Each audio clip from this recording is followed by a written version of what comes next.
नमस्कार, मैं हूं युगल किशोर और आप देख रहे हैं HP 24/7। राज्य सरकार ने आम लोगों की सुविधा के लिए कर्फ्यू में सुबह 6 बजे से शाम 8 बजे तक छूट देने का फैसला किया है।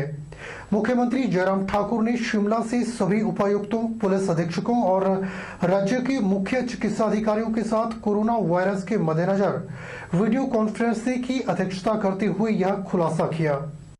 मुख्यमंत्री जयराम ठाकुर ने कहा कि 1 जून से अंतर जिला बसें चलनी शुरू हो जाएंगी, इसलिए यह सुनिश्चित किया जाना चाहिए कि बसों में साथ ही बस स्टैंडों में उचित सामाजिक दूरी हो।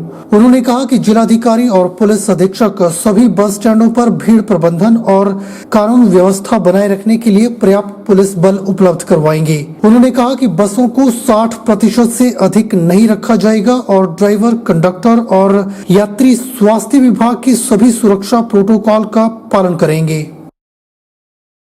हिमाचल प्रदेश के शैक्षणिक संस्थानों में 15 जून तक छुट्टियां घोषित कर दी गई हैं। स्कूल, कॉलेज, विश्वविद्यालय, कोचिंग सेंटर समेत अन्य शैक्षणिक संस्थान अब 31 मई की बजाय 15 जून तक बंद रहेंगे। सरकार ने 1 जून से लॉकडाउन 5 शुरू होने से पहले ही स्कूलों में छुट्टियों को 15 जून तक बढ़ाने के आदेश जारी कर दिए हैं। शिक्षा मंत्री सुरेश भारद्वाज ने कहा कि संस्थागत क्वारंटाइन केंद्र बनाए गए स्कूलों में विशेष सफाई अभियान चलाया जाएगा। ऐसे में 15 जून तक स्कूल खोलना संभव नहीं है। शिक्षा विभाग ने कई विकल्पों के आधार पर एग्जिट प्लान तैयार किया है। इस प्रस्ताव को कैबिनेट बैठक में लाया जाएगा। 1 जून से कुछ रिस्ट्रिक्शंस जो है वो समाप्त होंगी, लेकिन सारी स्थिति पर जो है वो विचार करने के बाद सरकार ने ये तय किया है कि हिमाचल प्रदेश में सभी स्कूल 15 जून तक बंद रहेंगे और सभी को अवकाश जो है वो उस पर रहने के आदेश पारित कर दिए गए हैं। अभी पब्लिक ट्रांसपोर्ट प्रारंभ होने वाला है, लेकिन वो 60% कैपेसिटी पर चलेगा और अभी जो है वो कोरोना वायरस के जो एक्टिव केसेस हैं वो बढ़ रहे हैं। ऐसी स्थिति में स्कूल जाने वाले विद्यार्थियों के लिए यही उचित रहेगा कि वो अपने घर में रहें, सुरक्षित रहें। इसलिए 1 जून से 15 जून तक विद्यालयों में अवकाश घोषित किया जा रहा है। हिमाचल प्रदेश के कुछ बड़े भाजपा नेताओं की कारगुजारी की वजह से हिमाचल प्रदेश शर्मसार हुआ है। यह बात जिला किन्नौर के मुख्यालय रिकांगपिओ में प्रेस वार्ता को संबोधित करते हुए किन्नौर विधायक जगत सिंह नेगी ने कही। उन्होंने कहा कि जहां हम सब हिमाचल प्रदेश को कोविड-19 का मॉडल दिखाने की बात कर रहे हैं, उन्होंने कहा कि मास्क, पीपीई किट और सैनिटाइजर की खरीद में ही सेक्रेटरीट में ही घोटाला चल रहा था, परंतु प्रदेश के मुख्यमंत्री के पास लंबे समय से स्वास्थ्य विभाग है और उनके नाक के नीचे इतना बड़ा भ्रष्टाचार हुआ है और आज प्रदेश के मुख्यमंत्री इस पर चुप्पी साधे हुए हैं।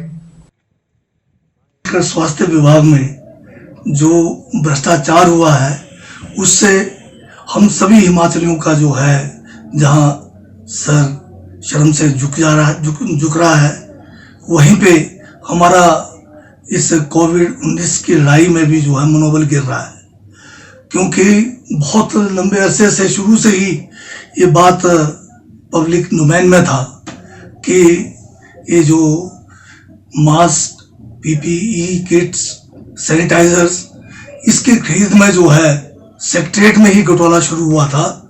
परंतु उसके बावजूद हिमाचल प्रदेश के माननीय मुख्यमंत्री जी, जिनके पास बड़े लंबे अरसे से हेल्थ विभाग इनके पास है और इनके नाक के नीचे जो है इतना बड़ा भ्रष्टाचार हुआ है, और आज माननीय मुख्यमंत्री जी जो है इस पे चुप्पी साधे हुए हैं। हिमाचल प्रदेश के जिन बड़े नेता का नाम आ रहा था, अब आनंद भनन में उन नेताओं ने तो अपना इस्तीफा भी दे दिया है, परंतु मुख्यमंत्री जो स्वयं प्रदेश के मुखिया भी है और स्वास्थ्य विभाग के मुखिया भी हैं, उनकी तरफ से कोई भी जो है किसी किस्म की कार्रवाई की बात नहीं हुई है। हिमाचल प्रदेश के मंडी जिले के करसोग में बारिश ने कैसे तबाही मचाई, चलिए आपको दिखाते हैं। मंडी जिले के करसोग क्षेत्र में मौत का साक्षात सामना करने के बाद पानी में डूबी दुकान का शटर तोड़कर पड़ोसी दुकानदारों की मदद से पति पत्नी को जिंदा निकाल लिया गया। यह घटना शनिवार को करसोग के स्थानीय बाजार में पेश आई। बेतहाशा वर्षा और पानी निकासी की अव्यवस्था के कारण मात्र 30 सेकंड में लगभग 8 फुट ऊंची दुकान में नाली का पानी लबालब भर गया। देखते ही देखते दुकान के अंदर पति पत्नी डूबने लगे तो पड़ोसी दुकानदारों ने शटर तोड़कर परमानंद और उनकी पत्नी को निकालकर जीवन दान दिया। हुआ यूं कि ओलावृष्टि शुरू होने पर क्षेत्र के जाने माने समाज सेवी परमानंद की पत्नी ने अपनी दुकान का शटर बंद कर लिया तो कुछ ही सेकंड में ऊपरी क्षेत्र का सारा पानी नाली में बहकर उनकी दुकान में आकर घुस गया और मात्र 30 सेकंड में शटर बंद दुकान पानी में डूबने लगी। एकदम से हड़कंप मच गया। पानी बाढ़ की तरह तेज गति से दुकान में घुसा तो इस स्थिति में शटर खोलने का मौका भी नहीं मिला। पड़ोसी दुकानदारों ने लोहे की मोटी रॉड से शटर को तोड़ा और अंदर पानी में डूबे हुए पति पत्नी को जिंदा ही बाहर निकाला। घटना का पता चलते ही एसडीएम करसोग सुरेंद्र ठाकुर ने दौरा किया। उन्होंने कहा कि बहुत जल्द इसका समाधान किया जाएगा, परंतु इतना अवश्य है कि यदि पड़ोसी दुकानदार नहीं होते तो आज करसोग बाजार में बहुत बड़ी घटना हो जाती। हिमाचल प्रदेश के बिलासपुर जिला में इस बार तेज तूफान और बरसात के कारण बागवानों की आम की फसल का काफी नुकसान हुआ है। इस बार आम की बम्पर फसल थी। इस बार गत दिनों आए तूफान और बरसात से श्री नैना देवी विधानसभा क्षेत्र, सदर विधानसभा क्षेत्र, खुमारवी विधानसभा क्षेत्र और झंडुता विधानसभा क्षेत्र में आम की फसल का काफी नुकसान हुआ है, जिससे बागवान और किसान परेशान हैं।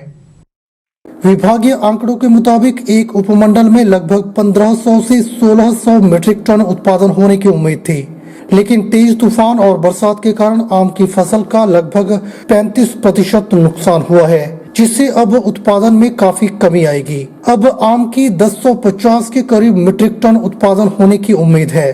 बरसात के कारण जहां आम की फसल की क्वालिटी और क्वांटिटी दोनों पर फर्क पड़ा है, जो बढ़िया आम था बरसात के कारण उसकी क्वालिटी पर भी फर्क पड़ेगा। बहुत है जी, पर थोड़ा जब तूफान करके थोड़ा मंदा जी, बाकी आम तो इस पर बहुत है जी। इस बार आम का बड़ा नुकसान हुआ है अंधेरी और तूफान से। और सरकार से मांग करते हैं कि इसका मुआवजा दे। मैक्सिमम एरिया जो हमारे आम लगता है वो माकड़ी पंचायत होगी, भागड़ा पंचायत, कोटैला पंचायत, इन जगह तो काफी सारे आम के वृक्ष लगे हुए हैं, बगीचे लगे हुए हैं। तो जो भारी तूफान पड़ा उसकी वजह से दो तरह का नुकसान देखा गया है, एक तो क्वालिटेटिव और क्वांटिटेटिव।